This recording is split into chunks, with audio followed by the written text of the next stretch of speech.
Hola, buenos días. Un segundo más, ya empezamos. Tenemos una pequeña dificultad técnica, pero ya se está resolviendo. Excelente.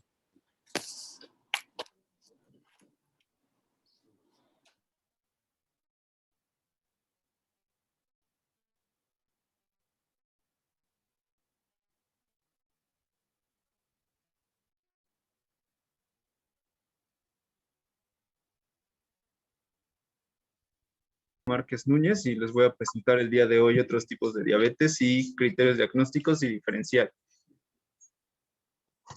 Ahí está la pantalla para todos. ¿No? Sí. ¿Sí? Okay. Perfecto. Pues quisiera empezar el día de hoy recordando un poco la efeméride que tenemos para el día de hoy, 24 de marzo.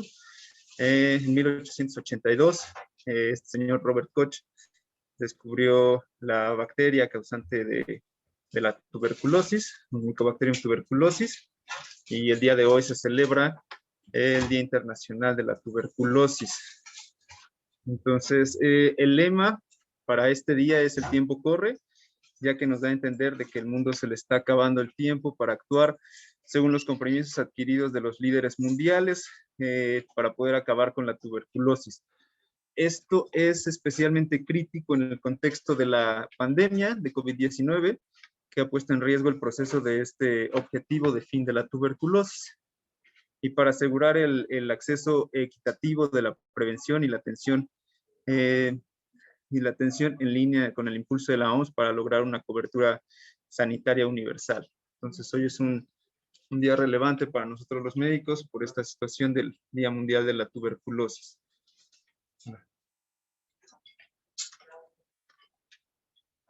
De acuerdo, el contenido de hoy va a estar basado en estos temas.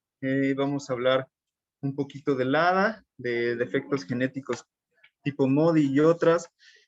Vamos a tocar de manera muy efímera, muy superficial, algunos síndromes genéticos raros, como el síndrome de Wolfram. También quise comentar esta parte de diabetes mellitus post-trasplante, ya que me comentaba el doctor Garnica que ha sido un tema muy relevante últimamente. Y también voy a hablar un poco de diabetes por infecciones virales asociadas a endocrinopatías, por fármacos secundarias a enfermedades del páncreas exócrino y causas no comunes de diabetes mediada por mecanismos inmunes.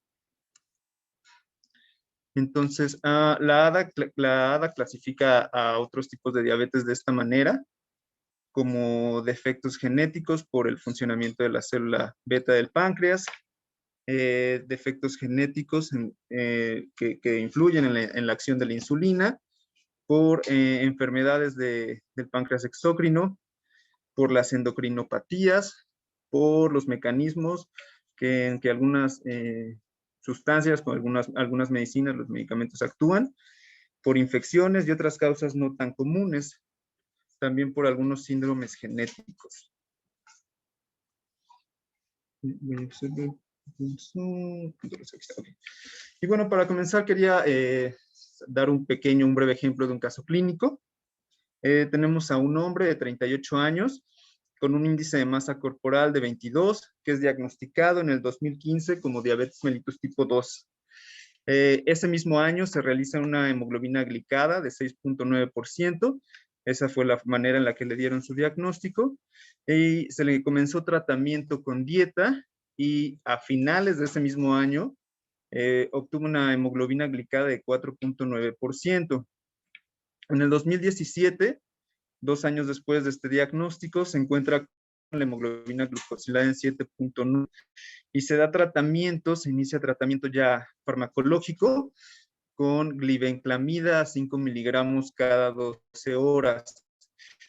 Esto da una respuesta óptima, se consigue una hemoglobina glicada de 5.4%. Cambiar con diapositiva. Es la venas. Claro.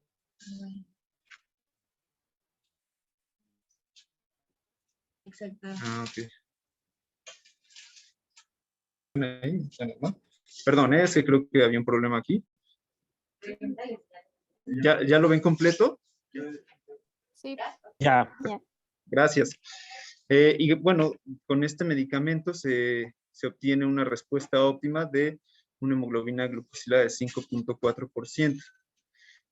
Sin embargo, nuestro paciente en el 2018 ya estaba con glibenclamida a 15 miligramos cada 24 horas, permaneciendo con glucosas en ayuno de 150 miligramos de cilitros.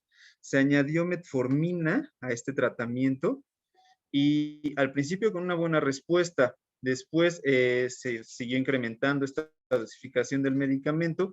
Finalmente, en el 2020 tendríamos ya a nuestro paciente, lo encontramos con metformina, 850 miligramos cada 8 horas, y glibenclamida, 15 miligramos cada 24 horas. Y se le volvió a tomar una hemoglobina glucosilada del 8%.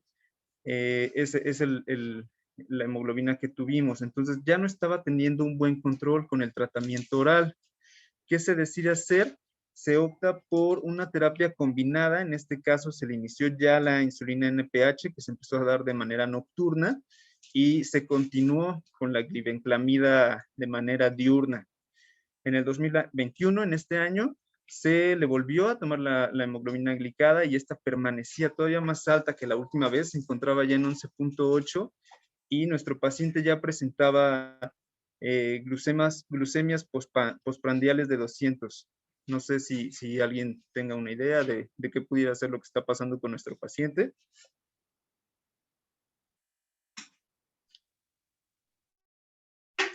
Bueno, posterior a A ver, esto esto es muy interesante. A ver, por principio de cuentas, ¿cómo ven el tratamiento con el que inició? Sulfonilurea. No es de primera elección. Ok, no es de primera elección. Ok, sin embargo, les podré decir que anteriormente, antes del UCA-PDS, el tratamiento inicial era las sulfonilureas. Era con lo que si cumplía criterios para tratamiento, era empezar con sulfonilureas. Ya después se empezó la diferenciación de que si tenía sobrepeso o obesidad, el paciente podría iniciar con metformina. El paciente tiene un índice de masa corporal de 22, entonces se inicia. ¿Pero qué le llama la atención en este caso? La dosis de metformina es muy alta, ¿no?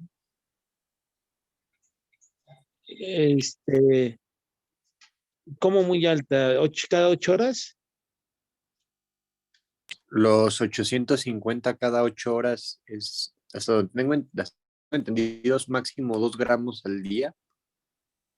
Bueno, esa es la dosis habitual, pero realmente si tú revisas la IPP, verás que son 3 gramos, que tradicionalmente se puede utilizar 2 tabletas es suficiente. Lo que sí es una realidad es que tú vas a tener con metformina prácticamente a una dosis de 1500 a 2 gramos, prácticamente el 80% de la eficacia. Más allá de 2 gramos, probablemente la eficacia ya no es tanto, pero sí se puede dar.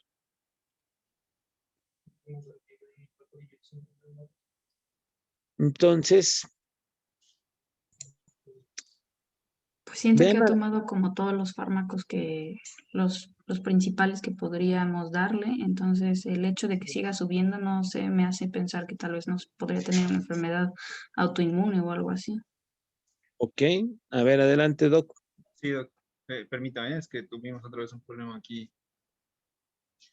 con... Entonces, sí, definitivamente aquí lo que te habla, digo, no es lo habitual, pero generalmente para que tú pienses en algo autoinmune tendría que tener una falla al tratamiento en el primer año con orales. Entonces, eso es como algo muy importante que no deben de olvidar. Este paciente inicia con 2018 y en el 2020 quiero pensar que era diciembre del 2018 y quizá enero del 2020 cuando llegó con esta hemoglobina a pesar del tratamiento, ¿no? Generalmente las fallas cuando están autoinmunes en los primeros 6 a 12 meses.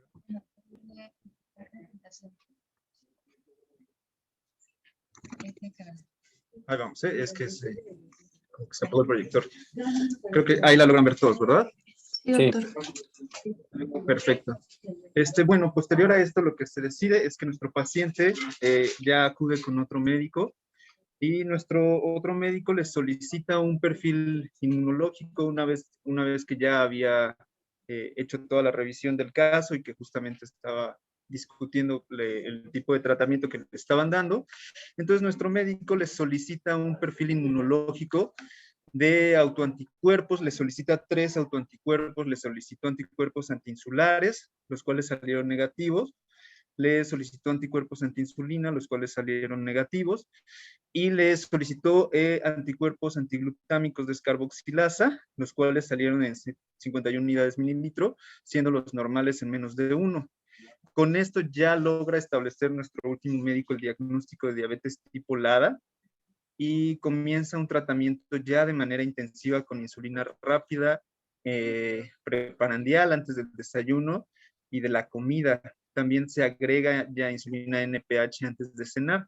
Con esto nuestro paciente alcanza por fin unas metas más adecuadas de la hemoglobina glicada, ya obteniéndola en un 6%.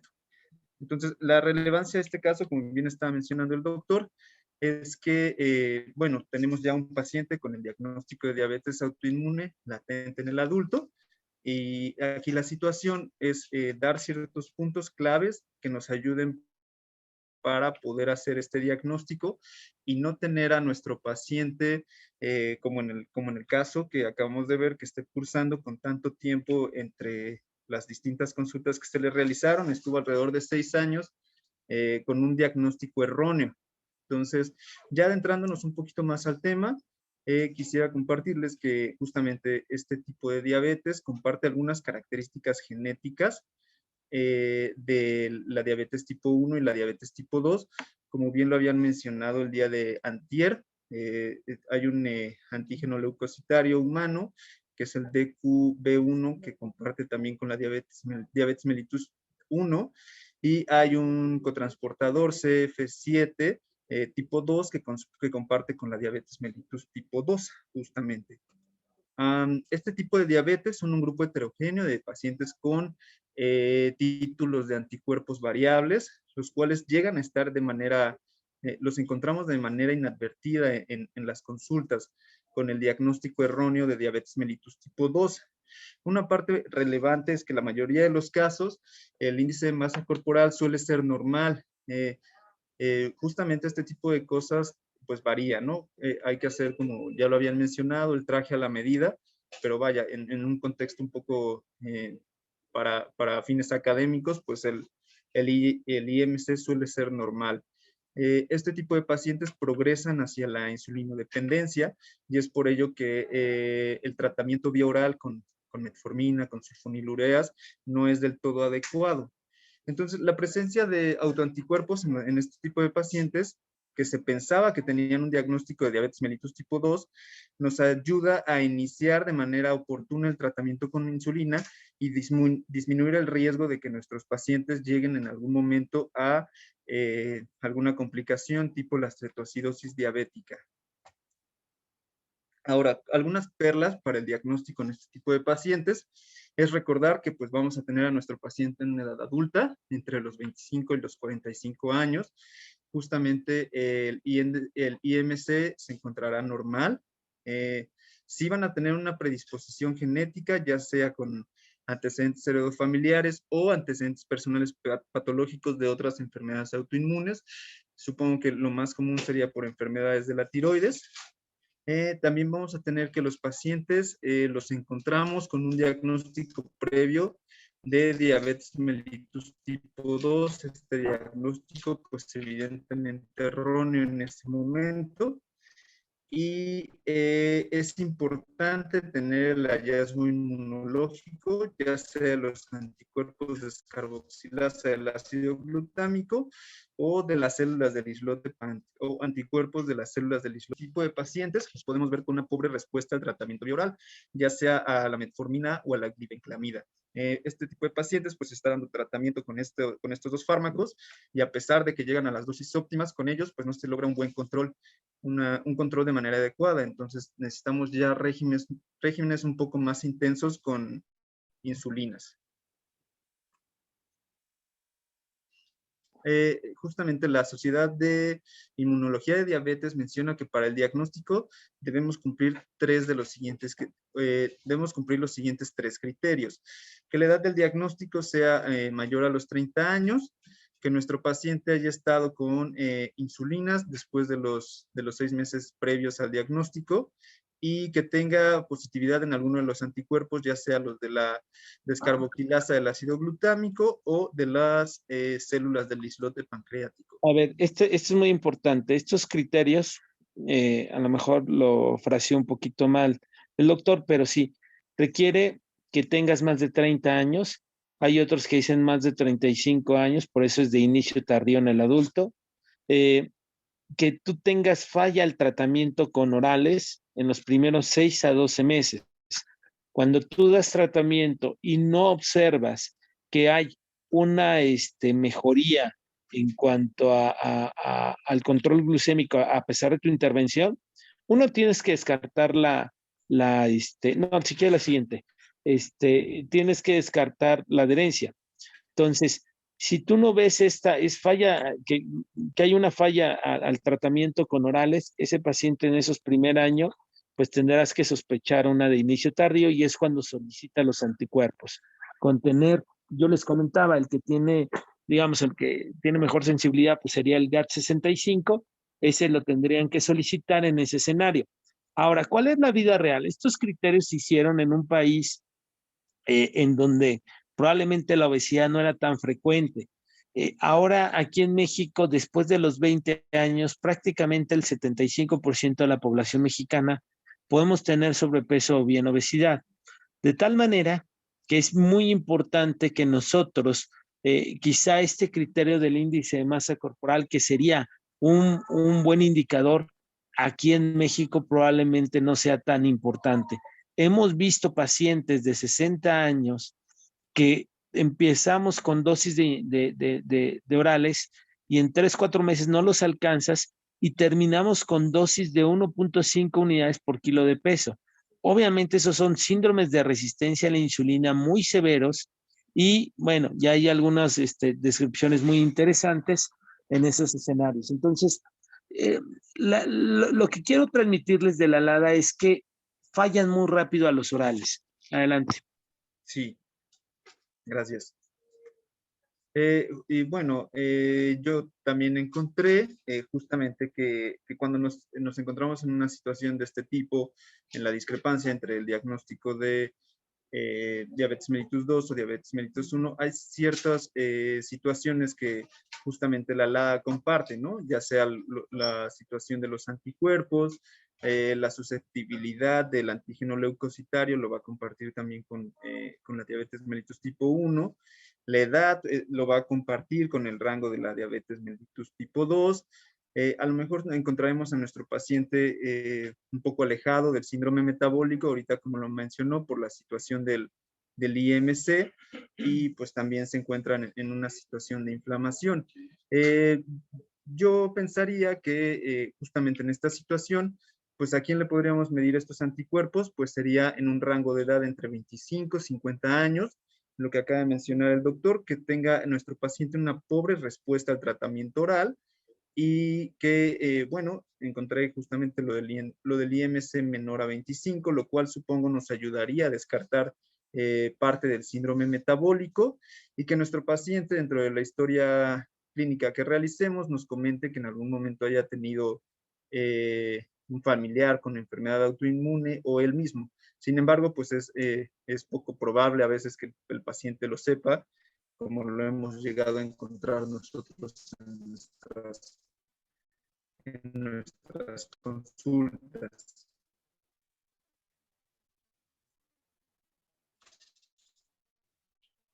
Y hablando ahora, voy a comenzar con la diabetes del adulto de inicio juvenil, la diabetes tipo MODY, por sus siglas Maturity Heterogeneous, no insulino dependiente, cuyo diagnóstico, a diferencia de la LADA, suele ser en pacientes menores a 25 años. Y aquí, muy importante, la ausencia de autoanticuerpos. Es la forma más común de diabetes monogénica y vamos a encontrar que hay alteración en los genes que se involucran en el desarrollo, en el funcionamiento y en la regulación de las células beta del páncreas. Este es un cuadro donde se comentan algunas de las MODY, algunos de los genes que están afectados. No voy a tocar todas las MODY, supongo por la situación de la rareza con la que se pudiesen encontrar, pero sí quisiera tocar las primeras tres principales, que serían la MODY tipo 1, la MODY tipo 2 y la MODY tipo 3. Estas entidades, empezando por la MODY tipo 1, esta tiene una prevalencia menor al 10% dentro de las MODY. Tenemos un gen que es el HNF4A, que se encuentra alterado dentro del cromosoma 20. Las características de este subgrupo es que presentan una disminución en la secreción de la insulina.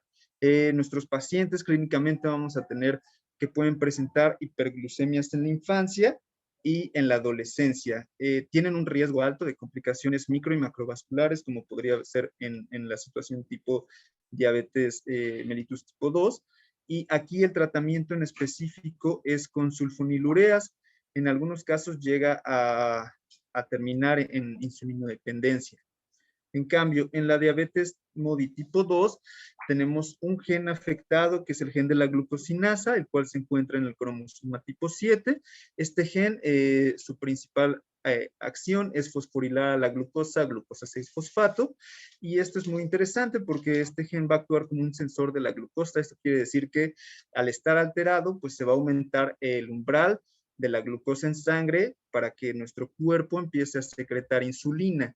Esto quiere decir que vamos a tener ya unas cantidades un poco más elevadas de glucosa en sangre para que nuestro cuerpo de manera correcta empiece a secretar la hormona reguladora de la glucosa. Estos pacientes se suelen tratar con dieta, no llegan a necesitar de algún otro tipo de medicamento. Por último, y la más común, la MODY tipo 3, la cual tiene una prevalencia del 52 al 65% dentro de las MODYs, en la cual va a estar afectado el gen HNF1A, que se encuentra dentro del cromosoma 12. Este gen activa a las células beta para generar insulina, y aquí vamos a tener que está disminuido el umbral renal para la glucosa. Esto quiere decir que nuestro paciente va a tener cantidades elevadas de glucosuria en la orina. Bueno, más bien va a tener cantidades elevadas de glucosa en la orina, presentando justamente glucosuria. Igual tiene un riesgo de complicaciones de tipo micro y macrovascular, y podemos dar un tratamiento también con sulfonilureas. Algunas de las perlas importantes para hacer nuestro diagnóstico de la diabetes del adulto de inicio juvenil es que tengamos claro a qué pacientes les vamos a dar una secuenciación de ADN, que es la única manera en la que podemos hacer un diagnóstico. Si no tenemos esta secuenciación, pues no podemos realizar el diagnóstico específico de este subgrupo. ¿A quiénes hay que realizarlo? Pues vamos a tener que, tenemos que realizar una buena historia clínica, encontrando a nuestros pacientes dentro de este rango de edad, menores a 25 años, que tengan antecedentes heredofamiliares de diabetes en la familia de más de 2 generaciones. En algunos casos, pues es complicado, ¿no? Porque suelen, no recuerdan, no saben qué tipo de enfermedades tenían sus padres, pero esto también podría orientarnos a pedirles este tipo de secuenciaciones. A ver, pero algo También, muy importante ahí en el interrogatorio. Ahora con sí, tanta situación de diabetes, cuando uno le pregunta a alguien de más de 45 años si su papá o su mamá tiene diabetes, a fuerzas les da por lo menos que uno tiene diabetes, porque ya se esperaría que tengan más de 65 años. Y la prevalencia ahí podríamos encontrar que tenemos más del 50% del total de los pacientes con diabetes mayores de 60 años. Entonces, la realidad es que es muy frecuente encontrar esto. Aquí hay que aclarar. Antecedentes de diabetes en la familia. ¿A qué edad? Generalmente también debutaron antes de los 20 del antecedente heredofamiliar. el tener papá o mamá que hayan debutado con diabetes antes de los 25 años. Adelante. Perfecto. Aquí también encontré que era importante que nuestro paciente tuviera el IMC, el índice de masa corporal menor a 25, que no estuviera dentro de un rango de obesidad o de sobrepeso, y que importantísimo que se hicieran, bueno, en un momento que se llegase a pensar o se pudiese realizar anticuerpos, que tuvieran estos anticuerpos de manera negativa. Este es un criterio diagnóstico muy importante. Ahora, ya que tenemos o cumplimos con estas pequeñas perlas para el diagnóstico, pues ya podemos hacer una secuenciación de ADN que supongo ha de ser un precio muy, muy elevado. Por eso es importante decidir a qué paciente se lo realizamos o no se lo realizamos. Bueno.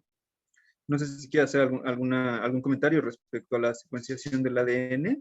Realmente no se utiliza. Nosotros tenemos en el servicio como unas 3 familias que estamos sospechando en MODY, pero realmente la secuenciación de ADN no la hacemos. Y afuera tampoco lo tienes como muy, muy fácil el acceso. Por eso les comento, aquí el diagnóstico importante sería el antecedente familiar, pero en padres jóvenes y los autoanticuerpos negativos, ¿no? Y bueno, también De acuerdo, sí. ¿cuáles son a qué MODY tendríamos que hacer evaluación de ultrasonido cuando tú estás sospechando de MODY? Bueno, había leído que creo que de la MODY 6 tenía relación con poliquistosis renal, si no mal recuerdo. Eso es muy importante, ¿no? Esto hay que identificarlo. Tendrán que tener una evaluación con ultrasonido precisamente para poder ver si tiene una poliquistosis renal. Como les digo, para poder secuenciar qué tipo de factor nuclear es el que está afectado, pues es muy difícil. Entonces tendremos que hacer una evaluación clínica con base en estos elementos. Ustedes siempre, como médicos internistas, son los amos y señores de los diagnósticos. Entonces, por eso le dije al doctor que tratara de hacerlo muy clínico, porque a veces esto, MODY, si nos hablamos de los factores de transmisión.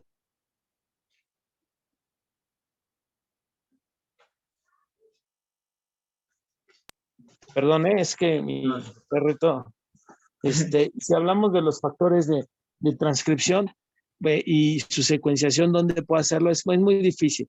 Sí lo pueden hacer, por ejemplo, hay algunos que está haciendo Quest Diagnostics. La verdad es que no lo hacemos de manera rutinaria en la consulta privada por los costos. No te podré decir el costo de la secuenciación. Claro. Listo. Perfecto. Ahora quisiera tocar una entidad un poco más rara, pero sí es importante que se hable también de esta. Es el síndrome de Wolfram, que se describió por primera vez en 1938. Lo comento porque justamente el doctor Garnica me hizo el comentario de que sí había en el servicio de endocrinología 3 o 4 pacientes con el síndrome. Este síndrome es también llamado DIT-MOAD, que es por diabetes insípida, diabetes mellitus, atrofia óptica y por sordera, deafness en inglés, caracterizado justamente por estas entidades, ¿no? El gen alterado, pues es el WFS1A. Este gen va a codificar una proteína de la membrana del retículo endoplasmático llamada wolframina. La wolframina la podemos encontrar expresada en neuronas, sobre todo el núcleo supraóptico del hipotálamo, que si recordamos es el núcleo encargado de la secreción de la hormona antidiurética, y es por ello que pues esta alteración nos puede llevar a una diabetes insípida, y también se va a encontrar en células beta del páncreas. La forma clínica en la que podemos ver este síndrome, pues sería ya tener a nuestros pacientes en diversas etapas de la vida, podrían debutar con alteraciones visuales en la infancia, posterior tener diabetes insípida en la adolescencia, y ya en la adultez que sean diabetes mellitus y con una con un aumento en las cantidades de orina, y esta pérdida de las neuronas en el núcleo del hipotálamo que se está comentando, en el núcleo supraóptico, pues nos va a llevar a esta pérdida de la hormona antidiurética. Importante también que estos pacientes se les realice en algún momento un ultrasonido, ya que por esta cantidad de orina que pueden estar excretando, pues podrían aumentar los casos de hidronefrosis o de en algún momento de infecciones urinarias. Aquí lo importante y como experiencia este síndrome es una familia, los tres son un hombre y dos mujeres, tienen este síndrome. Dos de ellos tienen prácticamente ceguera y el otro tiene disminución de la agudeza visual. Pero lo interesante es que tiene esta paciente con el método Braille, puede leer todo eso y hace su conteo de carbohidratos impresionante. De verdad es un caso único y está con hemoglobina glicada de 7, 6, 8. Los otros hermanos un poquito más apáticos probablemente, el otro trae sí 11 o 12 como llegan muchos pacientes, acaba de debutar, de hecho lo tuvimos hospitalizado hace como unos 6 meses yo creo, como 4 o 6 meses. Entonces, es muy interesante este síndrome de Wolfram. Sí es importante que hagamos la evaluación de la diabetes insípida. Recordemos que se tiene que hospitalizar el paciente para hacer una prueba de deshidratación y con esto evaluar si tiene criterios para la diabetes insípida. Puede sospecharlo en base a los volúmenes urinarios, en base precisamente a las concentraciones de sodio, pero evidentemente el estándar de oro sería hacer una prueba de deshidratación. Adelante. Perfecto, gracias. Ahora quisiera tocar este tema, la diabetes mellitus post-trasplante, también llamada NODA por sus siglas en inglés, New Onset Diabetes After Transplantation. Es una complicación común en los trasplantes renales, se ha asociado con un aumento de la mortalidad y la morbilidad, y los pacientes suelen fallecer por causas cardiovasculares e infecciosas. Los factores de riesgo más relevantes para que nuestro paciente curse con este tipo de entidades, pues vamos a tener factores modificables o no modificables. Dentro de los no modificables puede ser la edad, la raza, ya sean afroamericanos o hispanos, o también el sexo, en este caso los hombres, está relacionado con estos factores de riesgo. El tratamiento, pues muy importante, pues los medicamentos que en un momento les voy a comentar, que son estos inmunoreguladores o inmunosupresores del cuerpo, que vamos a tener que realizar esta balanza entre medir la cantidad del medicamento que se está dando por el riesgo de rechazo del aloinjerto o ya sea por el riesgo de la diabetes mellitus post-trasplante. Entonces tenemos que hacer una buena balanza de lo que se va a realizar con nuestro paciente una vez que se encuentre en este proceso. Importante recalcar que si nuestro paciente va a pasar por hiperglucemia o por el mismo estrés de la operación, pero realizar este diagnóstico de diabetes mellitus post-trasplante.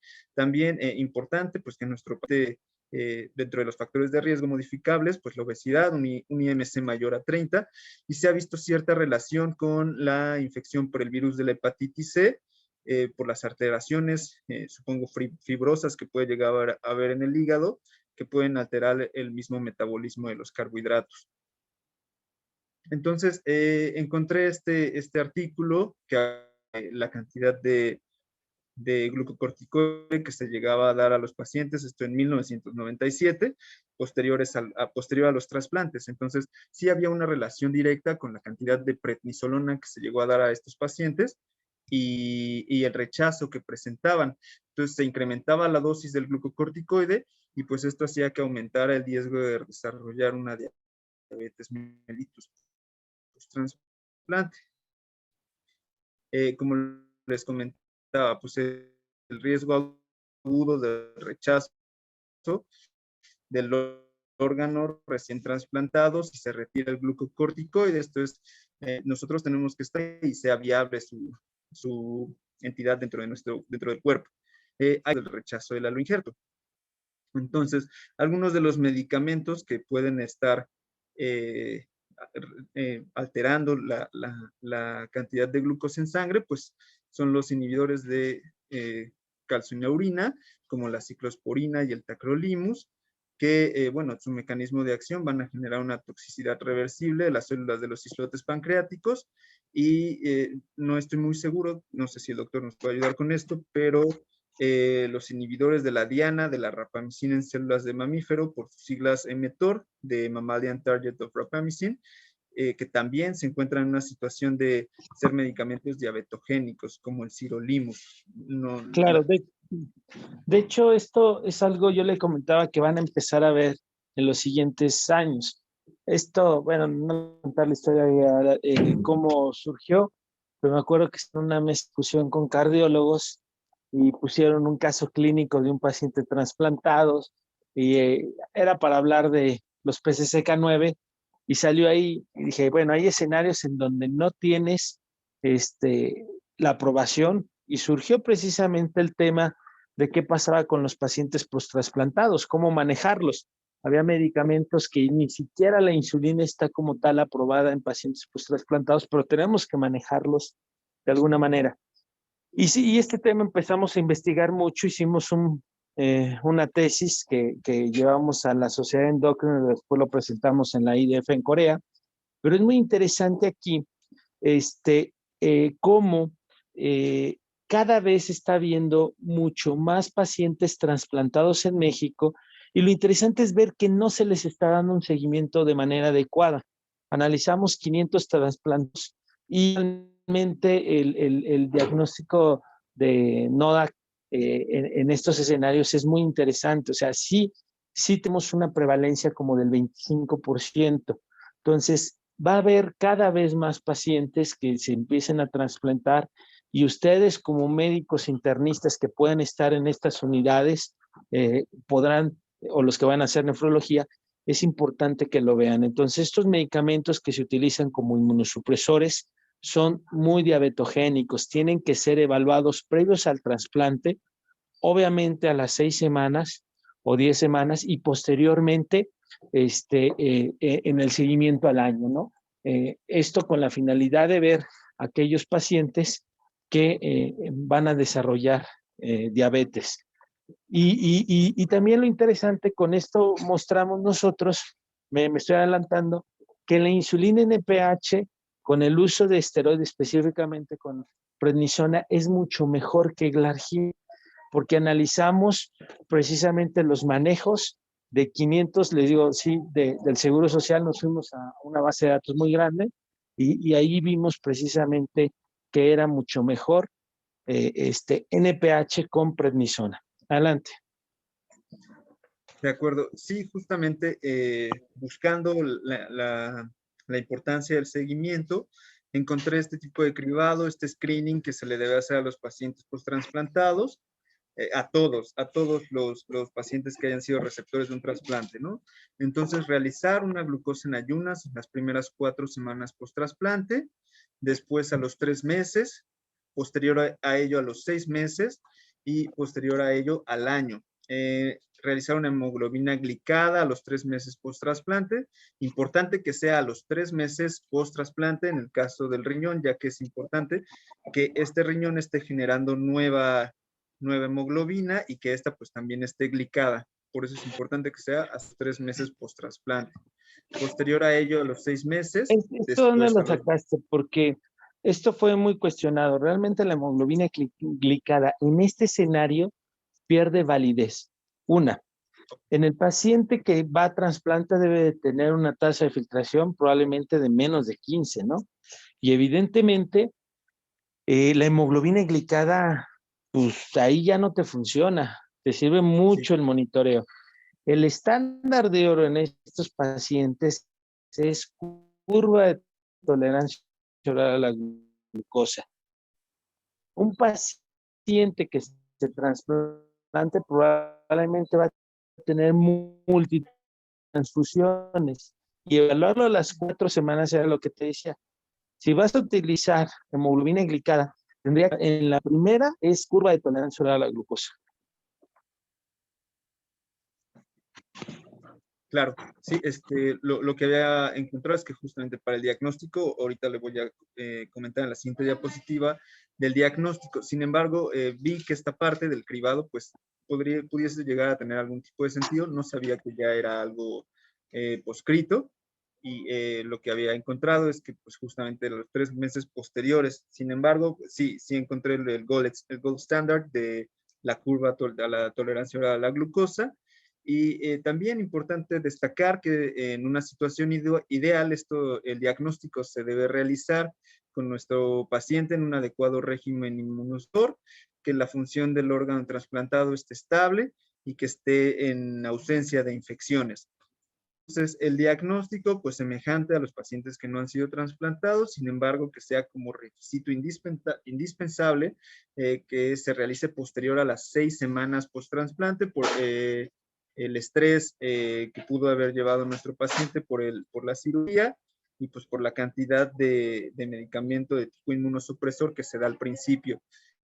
Pues igual, como se comentó el día de ayer en la plática, los criterios diagnósticos que sean con síntomas, como con poliuria, polidipsia, pérdida de peso y una glucosa plasmática mayor a 200, que presente 2 glucosas en ayuno mayor a 126, el gold standard siendo la curva de la tolerancia a la glucosa, medida 2 horas posteriores a la carga de 75 gramos de glucosa y esta siendo mayor a 200 miligramos de cilitro. Y lo que le había comentado de la hemoglobina glicada mayor a 6,5, medida 3 meses posterior al trasplante. Bueno, esto ya poscrito, como lo comenta el doctor. Bueno, ahora les voy a hablar un poquito más de otros subgrupos que pueden darnos infecciones, que pueden darnos diabetes. En este caso va a ser un poquito más somero, más superficial. Tenemos a la rubiola congénita, recordando que esta se adquiere en el primer trimestre de gestación, cuando la madre está expuesta a algún niño con rubiola. Se ha encontrado que tiene un efecto directo tóxico en las células betas del páncreas y que esto aumenta la resistencia a la insulina. La rubiola como tal, además de la famosa triada de Gregg, pues también puede generar una restricción del crecimiento intrauterino y esta situación puede hacer que nuestro paciente pues sea una persona más predispuesta a desarrollar a futuro diabetes mellitus tipo 2. También encontré al citomegalovirus, que si recordamos es una de las infecciones más comunes en el periodo perinatal. Se ha encontrado una relación directa, tóxica también a las células beta del páncreas. Sin embargo, esta relación ha sido débil y pues sigue todavía en estudio del citomegalovirus congénito. Ahora, algunas diabetes asociadas a endocrinopatías, pues recordemos las hormonas reguladoras, las que antagonizan la acción de la insulina. Tenemos a la epinefrina, al glucagón, al cortisol, ya la hormona de crecimiento. El aumento de ellas, pues es el mecanismo contrarregular por el cual se nos protege contra la hipoglucemia. Ahora, una secreción mantenida de estas, pues puede generar alteración en la glucosa en ayuno o que nuestro paciente debute con diabetes. Algunas de estas entidades, pues podemos tener a la acromegalia, secundario a un adenoma hipofisiario, secretor de hormona de crecimiento, en el cual del 19 al 56% de nuestros pacientes pudiesen desarrollar diabetes. Tenemos también el famosísimo síndrome de Cushing, una exposición exógena yatrógena a glucocorticoides, que supongo ahorita en el contexto de la pandemia, pues lo vamos a estar viendo muy seguido, o por una exposición endógena, ya la misma enfermedad de Cushing, con un adenoma hipofisiario secretor de hormona adenocorticotropa o hiperplasia adrenal bilateral.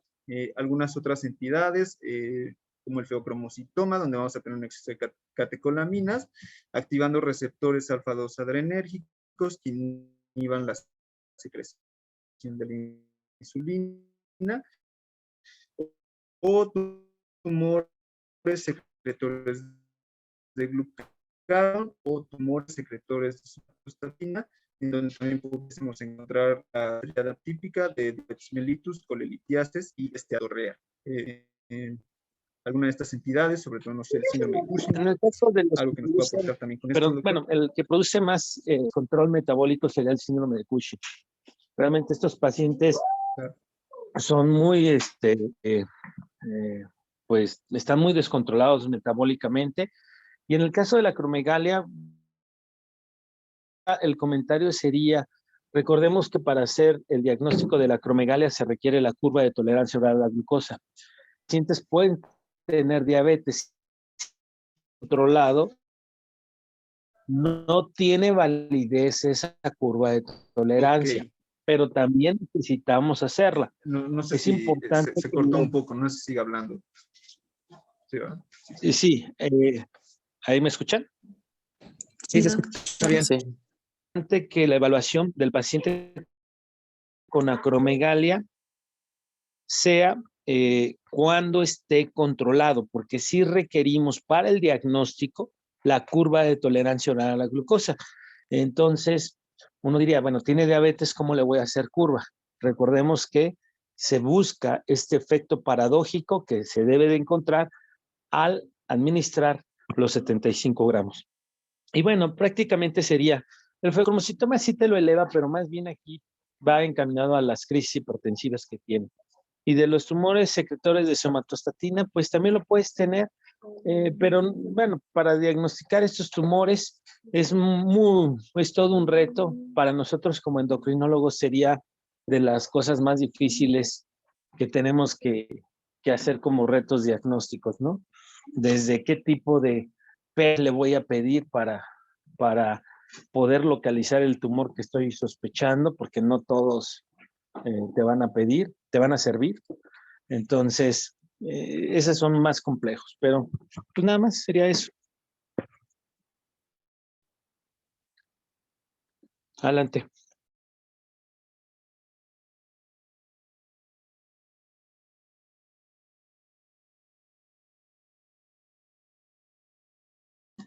Ya, disculpe, es que estaba silenciado. De acuerdo, sin nada más comentarlos en este caso.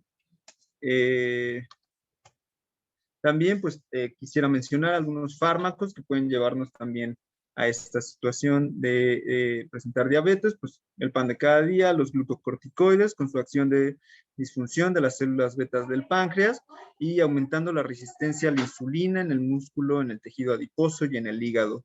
La clortalidona, que presenta un mecanismo de acción el cual disminuye la sensibilidad a la insulina.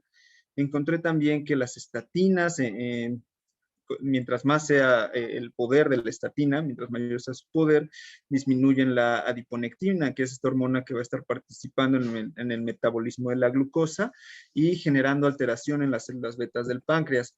La isoniazida como tal, pues puede generar una hiperglucemia, estimulando la secreción de glucagón y algunos fármacos antipsicóticos como el ácido valproico y la fenitoína, que pueden hacer que nuestro paciente aumente de peso, ergo, pues presentar un aumento de la resistencia de la insulina.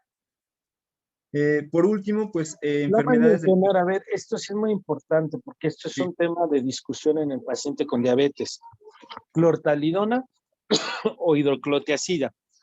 En este caso, tiazida light, que es la clortalidona, cuando se hacen los estudios, incluso head to head, para evaluar la implicación en el metabolismo de los carbohidratos, es así, el que tiene más implicaciones en la glucosa es la hidroclorotiazida.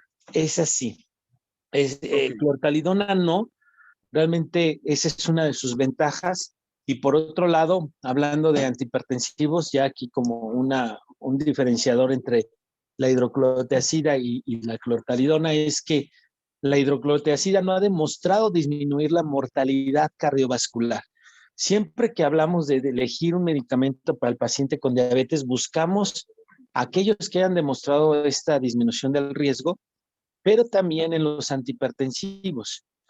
Y la hidroclorotiazida no lo ha demostrado, la clortalidona sí tiene ese beneficio, al igual que el amlodipino y obviamente los IECAS y los ARAS, ¿no? Perfecto. Adelante. Gracias. Y por último, nada más mencionar también pues las enfermedades del páncreas exócrino, en el cual pues vamos a tener que son enfermedades que requieren insulina. Suele haber un daño de las células alfa, células las que producen el glucagón, y pues podemos tener un aumento en el riesgo de las hipoglucemias, ya sea por el tratamiento que se está dando o de manera espontánea. Aquí puse un pequeño cuadro en el cual presento la enfermedad y el porcentaje de probabilidades de que este paciente pues tenga diabetes mellitus, ¿no? Una pancreatectomía total pues del 100%. Algunas entidades como pancreatitis crónica calcificante puede llegar a tener de 60 al 70%. Otras entidades como hemocromatosis primaria o secundaria, también encontramos que nuestro paciente puede llegar a debutar con diabetes en un 75%, y otras entidades como la fibrosis quística o algún tipo de malignidad. Por último, causas no comunes de diabetes mediada por mecanismos inmunes. Hay un síndrome raro, el síndrome de persona rígida, el cual es un trastorno autoinmune del sistema nervioso central, en el cual se suelen encontrar los anticuerpos de la descarboxilasa del ácido glutámico, y nuestro paciente se llega a presentar con rigidez muscular, alteraciones en la musculatura axial, alteraciones al deambular, y el 45 al 50% de estos pacientes pues presentan diabetes. Otra entidad rara, pues anticuerpos antirreceptor de insulina, los cuales si llegasen a ser agonistas pues pueden generar una hipoglucemia. Si estos en lugar de ser agonistas estuviesen bloqueando, pues pudiesen generar diabetes. Y sería de mi parte todo. Perfecto. No sé si tengan alguna pregunta. Creo que estos otros tipos de diabetes va más que nada a identificar cuáles son los factores de riesgo. En este caso, la población que tenga acromegalia, acusión, o sea, una endocrinopatía, buscarle de manera intencionada estas enfermedades, ¿no? Creo que es muy importante. Yo creo que también es importante el poder sospechar la LADA, que es la de diagnóstico de inicio tardío, que definitivamente es una enfermedad que a veces pasa inadvertida y que nos podemos tardar en el control, ¿no? Y finalmente, a mí me gustó mucho ese tema de la diabetes NODA, que creo que es, digamos, como lo más nuevo y que creo que se puede hacer investigación sobre todo en ese campo, ¿no? Ver cómo en algún momento estuve en acercamiento con Nefro para poder hacer esto. Sin embargo, se vino lo de el COVID y se tuvo que parar todo, pero me estaban mandando los pacientes que iban a entrar a protocolo de trasplante a una evaluación precisamente porque no tienen un protocolo de evaluación por endocrino en ese sentido. Se manda al donador y nosotros en ese caso hacemos una evaluación para buscar si tiene o no diabetes, porque muchos donadores pudieran no ser donadores. Y bueno, ha sido un tema ahí un poquito a veces álgido con los servicios, si podría ser donador cuando encontramos prediabetes, ¿no? Una intolerancia a los carbohidratos. Sabemos ahora que el tener prediabetes te va a predisponer a una enfermedad renal crónica hasta en un 17% de los casos, y esto a 5 años. Entonces la estábamos parando, eventualmente van a seguir evolucionando hacia diabetes y ya con la diabetes pues les va mal. Entonces, no sé si tengan alguna pregunta. Sí, doctor, aquí uno de mis compañeros tiene otra duda. ¿René? Sí. Hola, doc. Buenos días. Disculpe, doc, y con respecto a lo que es el trasplante de células pancreáticas, doc. El trasplante de células con la pancreáticas. evidencia que en algunas guías de la ADA ya lo están colocando también. Mira, la verdad es que el trasplante de células que iba a venir a, a cambiar la vida a los pacientes con DM1. La realidad es que pues no ha sido así. El problema es que en los primeros 2 años podríamos decir que pudieran estar algunos sin tratamiento de insulina, pero después del segundo año prácticamente todos regresan a utilizar insulina. Obviamente los requerimientos pueden ser menores porque pueden tener todavía actividad de ese trasplante, pero eso es por un lado. Por otro lado, cuando les dan los inmunosupresores, estamos viendo que también son diabetogénicos. Entonces, híjoles, está un poquito complicado. Hasta ahorita queda como una opción.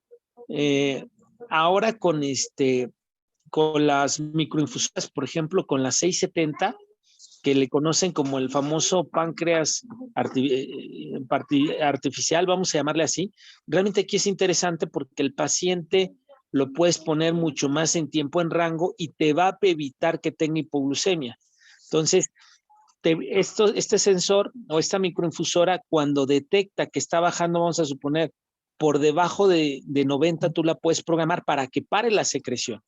Y cuando empiece a elevar arriba de 120, inicia la secreción de insulina. Le puedes poner patrones muy interesantes.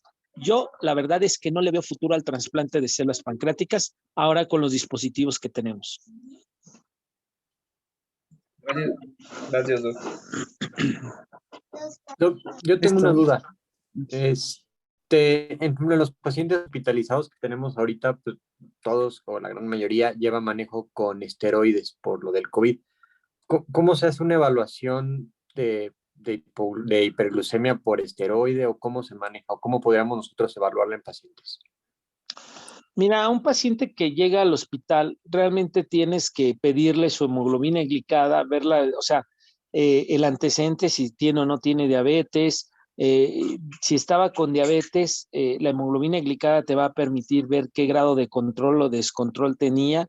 No es lo mismo que llegue un paciente que tiene a lo mejor un esquema de insulina y que está descontrolado a un paciente que tiene antidiabéticos orales y que está controlado. Realmente en este sentido, todos esos parámetros hay que evaluarlo para ponerlo como en categorías o grupos y con base en esto decidir el tratamiento. La hemoglobina glicada es una condición que debe de tener todo paciente hospitalizado si tiene diabetes, ¿no? De hecho, cuando se hicieron estas condiciones de COVID y qué estudios pedir, pues el doctor Montiel, que estaba liderando mucho esta parte, pues evidentemente metió la hemoglobina glicada desde el inicio como una condición a evaluar. O sea, sí nos ayuda mucho. Yo creo que para este tema, que es un tema que es muy interesante, habría a ver el tema de manejo de la diabetes intrahospitalariamente. Más allá de COVID, que el doctor Montiel ahorita está encargado de ver esa parte y pues está súper actualizado. No sé si quieras comentar algo al respecto, Luis.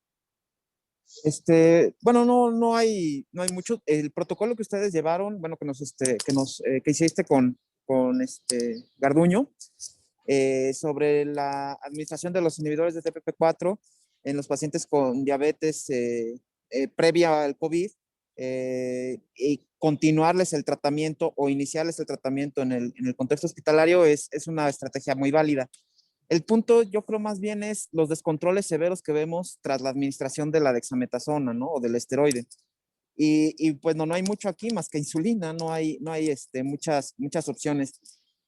Y hacia donde estamos encaminando ahorita la mira es más bien a seleccionar mejor a los pacientes que les vamos a dar el esteroide, porque ahorita es como una receta de cocina en la que COVID severo, COVID más requerimiento de oxígeno igual a dexametasona, ¿no? Y bueno, existe una observación o una experiencia, por muy endeble que sea, que nos ha demostrado que aquellos pacientes que ya traen un descontrol crónico llegan descontrolados al hospital, que cursan con un COVID ya sea leve, moderado, severo, y que les metemos el esteroide, les va muy mal por el descontrol metabólico. Independientemente del comportamiento, comorbilidad muy severa y que les genera pues mayor estancia hospitalaria, mayor riesgo de infecciones e incluso mayor riesgo de muerte. Hemos tenido pacientes con cetoacidosis, con estados hiperosmolares, y el riesgo de que un paciente en estas características se convierta en un crítico es muy alto. ¿Por qué? Porque, bueno, estamos viendo que vienen con problemas que están desarrollando lesiones renales agudas, que frecuentemente están con hipernatremias, que están deshidratados, y aparte de eso les regalamos una hiperglucemia persistente por el uso del esteroide, más lo que ellos ya traían de descontrol metabólico.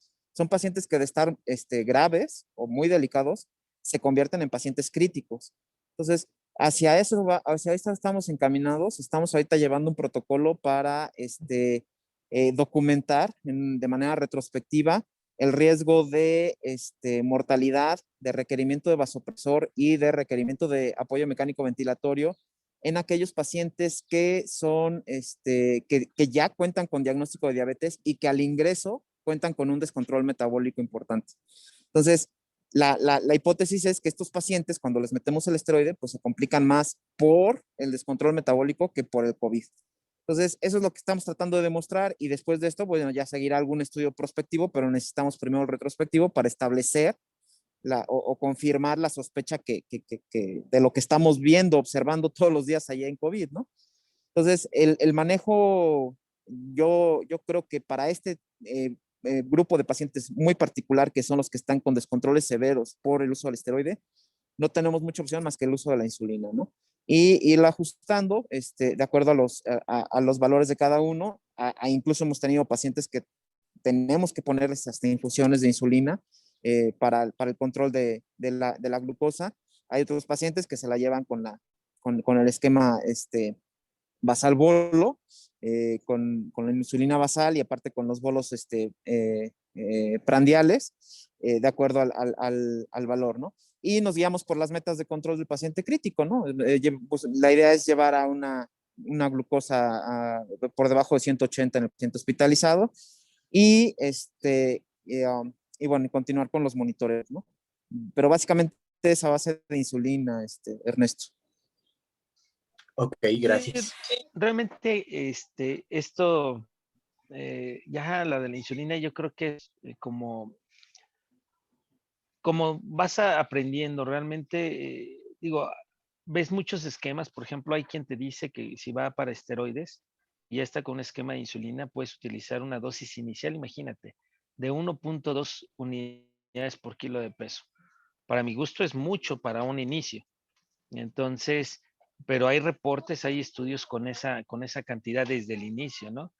Yo generalmente utilizo de inicio 0.7.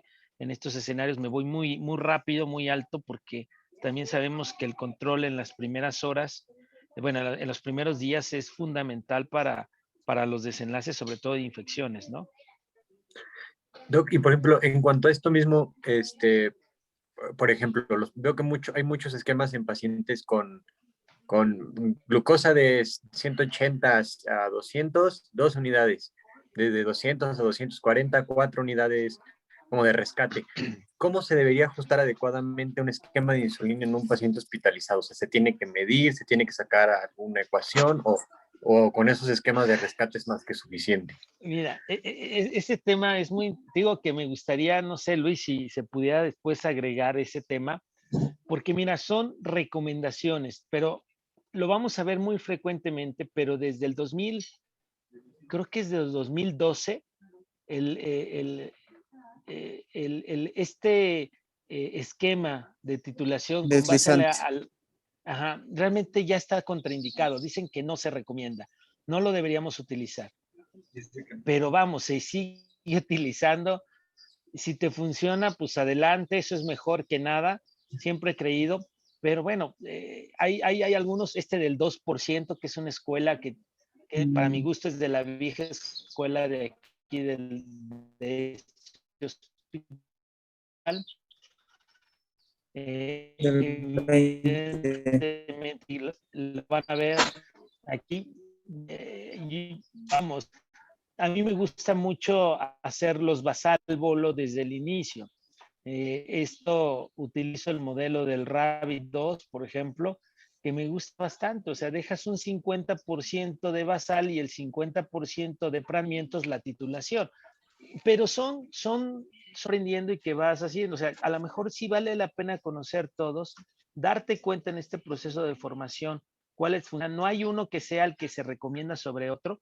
Al final de cuentas, cuando tú revisas los estudios originales, son eh, eh, pues esquemas que utilizó ese investigador y que, bueno, pues se empieza a recomendar. Y cuando tú te metes a ver en una guía como la edad, te van a decir, pues se recomienda la insulina en el hospital, sí, pero ¿cómo?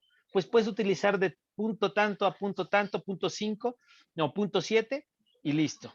O sea, por eso les digo, creo que aquí lo interesante sería revisar los estudios originales y comentarlos y discutirlos y ir viendo cómo nos va funcionando. Creo que es importante ver el tipo de pacientes, porque, a ver, creo que lo que empezamos cuando entramos al área COVID, yo entré creo que 15 días después de que empezó Luis, fui de los primeros que me bajaron, entonces ibas con mucho miedo, ibas con mucho temor, bueno, particularmente yo, y y pues decías, bueno, ¿a qué nos vamos a enfrentar? Y te das cuenta que estos, perdón que diga la palabra, pero las hiperglucemias que están haciendo son muy perras, o sea, están bien difíciles. Entonces, pues uno va aprendiendo ahí, dices, bueno, ¿dónde está esa población del el rabbit? ¿Dónde está la de población que hacía de la recomendación de los esquemas escalonados, de ajustes? ¿Dónde están? Los pacientes no están leyendo las indicaciones. O sea, estamos aprendiendo en este sentido. Yo creo que lo interesante va a ser, con base en lo que uno va viendo, a lo mejor ser un poquito más intensivos y no irnos con titulaciones tan lentas. Gracias. Hace Sí, poquito, totalmente de acuerdo, ¿eh? hace Eh, poquito, eh, eh, perdón, hace poquito estaba viendo un paciente que le tuve que poner NPH 3 bolos y regular 4 bolos de regular. Entonces lo tenía con 180 unidades de insulina. Entonces, la verdad era difícil. Y dices, bueno, y tenía el muchacho 18 unidades, de 18 años, o sea, está trasplantado y con COVID, o sea, de médula ósea, imagínate. sí, Perdón, hemos Luis. llegado a tener requerimientos de más de 60, 70 unidades de insulina al día, ¿no? O sea, la verdad es que sí hemos tenido pacientes que han requerido unas grandes cantidades de insulina para tratar de controlar un poquito esta hiperglucemia que les comentamos. Y sí, yo creo que sí vale la pena que pongamos un tema por ahí de manejo de la glucosa o de la hiperglucemia. Y yo creo que de la glucosa, porque podemos tocar también la hipoglucemia en el paciente hospitalizado. Lo checo a ver si lo podemos poner al final de diabetes y les comento mañana temprano, ¿sale? Perfecto. Gracias. Bueno, ¿algo más que quieran comentar? Bueno, si no, Doc, aquí terminaríamos. Sí. perdón, yo tengo una pregunta. ¿Qué hay acerca del contexto de diabetes en pacientes con COVID? Que se ha hablado en ciertas publicaciones sobre como el daño que pudiera haber propio del virus hacia las células pancreáticas, o pudiera ser más el uso de los esteroides de manera indiscriminada en pacientes con COVID que no tienen indicaciones. ¿Qué hay más acerca de este contexto? Porque no hay como tanta información sobre esto. Yo creo que hay un montón de información, o sea, de verdad que ha salido de COVID impresionante. Ahora que estábamos haciendo las revisiones del comité o del grupo que se formó ahora para comentar los algoritmos de tratamiento, te das cuenta que te dejan un tema, pero hay información que dices, Dios mío, ¿de dónde voy a sacar todo? Y te dan 15 minutos para presentar. Y dices, ¿de cómo voy a sintetizar? Bueno, la realidad es que, pues a grosso modo te diría que los mecanismos son igual que las virales, parece ser esta situación de inflamación que va a generar directamente. El otro punto, pues sí, digo, va a haber una lesión directa o puede haber una, el paciente ya viene con un estado de inflamación crónica, ¿no? El paciente que estamos viendo es un paciente obeso. Esa es una gran realidad. O sea, encontrar un paciente delgado es lo menos y quizá por las prevalencias que estamos viendo, ¿no? Entonces, yo creo que esta lesión directa, esta lesión del estado inflamatorio, esta resistencia a la insulina, esta condición de lipotoxicidad y bueno, finalmente el agotamiento que puede tener en condiciones que no están siendo detectadas, porque cuando veamos hemoglobinas glicadas, ya llegaban con 7, 5, 7, 5, 8, pues ese paciente ya perdió un 40% de la producción de células beta. Esto ya está muy documentado. Ya de entrada está trabajando o empezando con una desventaja frente a un paciente que pudiera tener una condición de una condición de salud, vamos a llamarle. No sé, Luis, si quieres comentar algo tú.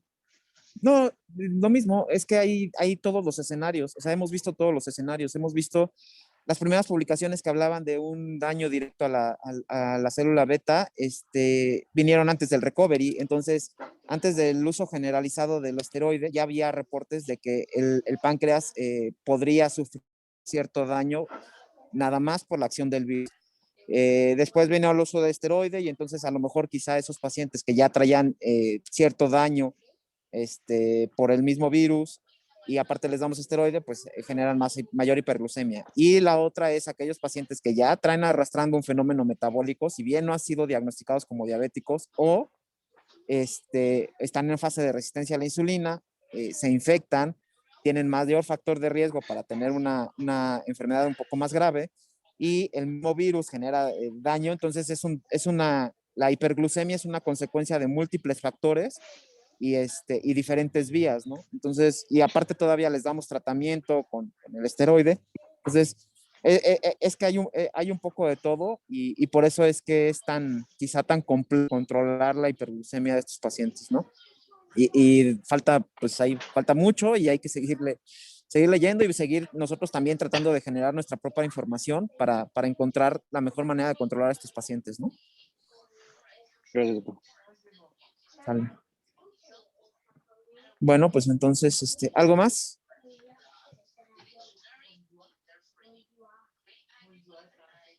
Bueno, pues si no hay nada más, nos vemos el día de mañana. Y ya mañana les comento lo de la clase que extra que agendaríamos, ¿no? De control de control de glucosa.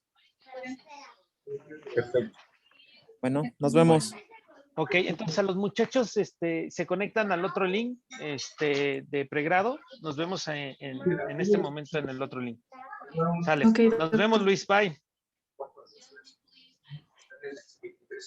gracias.